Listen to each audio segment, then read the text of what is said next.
अस्सलामुअलैकुम। कैसे आप सब लोग? ठीक हैं? आई होप कि आप सब ठीक होंगे। मैं डॉक्टर फाइजा। मेरी आज की जो वीडियो है वो है कोलेस्ट्रॉल और यूरिक एसिड पे, दोनों पे, कि कोलेस्ट्रॉल और यूरिक एसिड में क्या फ़र्क है। बहुत से लोग मुझे कमेंट्स में पूछते हैं, कॉल पे पूछते हैं कि मैडम हमें ये बताएं कि कोलेस्ट्रॉल और यूरिक एसिड में फ़र्क क्या है। तो आज मैं इस वीडियो में आपको ये बताऊंगी, लेकिन इससे पहले अगर आप लोगों ने मेरा चैनल अभी तक सब्सक्राइब नहीं किया है तो मेरे चैनल को सब्सक्राइब करें और साथ ही साथ बेल आइकन को भी प्रेस करें ताकि मेरी हर आने वाली वीडियो आप तक पहुंचती रहे।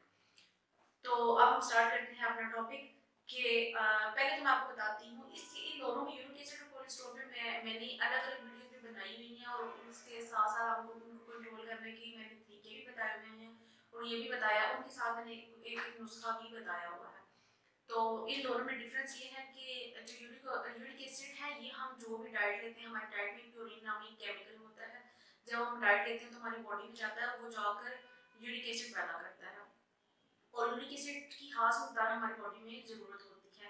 तो ये यूरिन के थ्रू ये किडनी से इसको पास आउट कर देते हैं, लेकिन जब ये ज़्यादा हो जाती है इसकी मकदार तो ये पास आउट नहीं होते, तो ये छोटे छोटे क्रिस्टल्स बन जाते हैं। तो ये छोटे छोटे क्रिस्टल्स हैं, ये हमारे जॉइंट्स में जम जाते हैं, जॉइंट्स में आकर जम जाते हैं।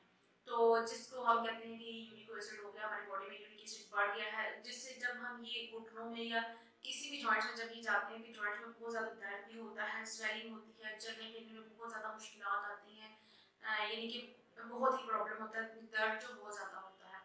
इसलिए तो अब मैं आपको बताती हूँ कोलेस्ट्रॉल।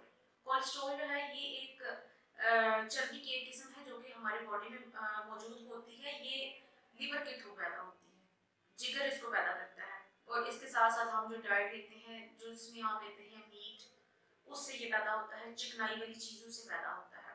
इन दोनों में ये डिफरेंस है। जो कोलेस्ट्रॉल है वो हमारे ब्लड में आ जाता है, हमारे लिवर के थ्रू पैदा होता है, लेकिन जो यूरिक एसिड है ये हमारे जॉइंट्स में जम जाता है। तो जिस वजह से जॉइंट्स में स्वेलिंग हो जाती है, वो बहुत ज़्यादा दर्द होता है और ये ऐसा ऐसा गठिया जिसको बोलते हैं वो हो जाता है। अगर इन दोनों का अगर हम लोग अगर वक्त पे ट्रीटमेंट नहीं करवाते, ये दोनों बिगड़ जाते हैं। अगर कोलेस्ट्रॉल का वक्त पर हम ट्रीटमेंट नहीं करवाते, क्योंकि ये तो एक किस्म की ब्लॉकेज होती है जो बन जाती है, तो अगर हम कंट्रोल नहीं करते तो ये हार्ट अटैक की तरफ चला जाता है। लेकिन अगर हम ये यूरिक एसिड का नहीं कंट्रोल, इसका भी ट्रीटमेंट नहीं करवाते तो ये भी आहिस्ता आहिस्ता हमारी बॉडी में जाहिर बात है इंक्रीज ही होता रहेगा। जब ये इंक्रीज होगा तो ऑटोमेटिकली हमारी जो किडनीज हैं उनमें पथरियां बननी शुरू हो जाएंगी, तो किडनीज फेल होने का खदशा होता है। यूरिक एसिड से आपकी किडनीज जो हैं उनके फेल होने का खदशा हो जाता है, और जो कोलेस्ट्रॉल है उससे हमारे हार्ट अटैक के चांसेस बहुत ज़्यादा बढ़ जाते हैं। तो इन दोनों को हम कंट्रोल कर सकते हैं। एक तो हमें सुबह नाश्ते से पहले या फिर शाम में किसी भी टाइम 35 मिनट्स की वॉक लाजमी है, हमने वॉक लाजमी करनी है। इसके साथ साथ हमने पानी बहुत पीना है, आप सबने पानी बहुत ज़्यादा पीना है। कोशिश करें पानी नहीं गर्म पिए, दोनों के लिए ही है। यूरिक एसिड है आपको तब भी, कोलेस्ट्रॉल है तब भी आप पानी नहीं गर्म पिए।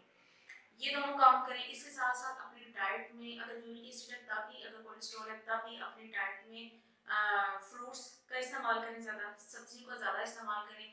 जो मीट है किसी भी किस्म का मीट, चाहे वो मटन है, बीफ है, चिकन है, उसको कम से कम, और कोलेस्ट्रॉल अगर मैं कहती हूँ कि शुगर है तो फिर तो आप बिल्कुल कट कर दें, बिल्कुल ही स्किप कर दें अपने खाने से, बिल्कुल भी ना खाएं उसको। तो ये चीज़ों से आप अवॉइड करें। और इसके साथ साथ आप लहसुन ले लें, लहसुन का एक पूरा टुकड़ा लें, उसमें से आप 2-3 उसकी जो पीस होते हैं आप वो ले लें। नाश्ते से पहले आप नीम गर्म उसको खाएं, उसको ऐसे बस चबा कर खा लें और उसके बाद आप नीम गर्म पानी पी लें। लेकिन यहाँ पे मैं आपको ये बात कहना चाहूँगी, अगर किसी को अल्सर का प्रॉब्लम है, किसी को मैदे का प्रॉब्लम है, तो वो कभी भी लहसुन हार्म ना खाए। अगर उनको ये प्रॉब्लम है तो वो ये ना खाए, लहसुन हार्म ना खाए। और दूसरी बात ये है कि आप अपनी डाइट में अगर आप कोई भी सालन बनाते हैं तो सालन कोशिश करें ऑलिव ऑयल ले लें, उससे बनाएं, या थोड़ा सा देसी घी डाल लें, उससे बनाएं। कोशिश करें ज़्यादा ऑलिव ऑयल जो है जैतून का तेल जिसको हम बोलते हैं, उसके साथ उसमें खाना बनाएं और उसमें लहसुन और अदरक दोनों का इस्तेमाल ज़्यादा करें। बजाय इसके कि आप बहुत ज़्यादा ऑयल डालें, ये चीज़ें डालें, इससे बेहतर है कि आप लहसुन और अदरक का इस्तेमाल थोड़ा ज़्यादा करें और सब्जियां बनाकर खाएं। कम मिर्च मसाले वाली सब्जियां हो वो खाएं, वो आप लोगों के लिए बहुत बेहतर होंगी। तो ये मेरी आज की वीडियो थी। तो इसके बारे में अगर आप मुझसे कुछ पूछना चाहते हैं, ये वीडियो आपको कैसी लगी है, मुझे कमेंट्स में ज़रूर बताएं। और नेक्स्ट वीडियो आप किस टॉपिक पे देखना चाहते हैं वो भी मुझे ज़रूर बताएं। और इसके साथ साथ अगर आपको ये वीडियो पसंद आई है तो इसको लाइक और शेयर ज़रूर करें और मेरे चैनल को भी सब्सक्राइब करें। आप लोगों का बहुत शुक्रिया। नेक्स्ट वीडियो तक के लिए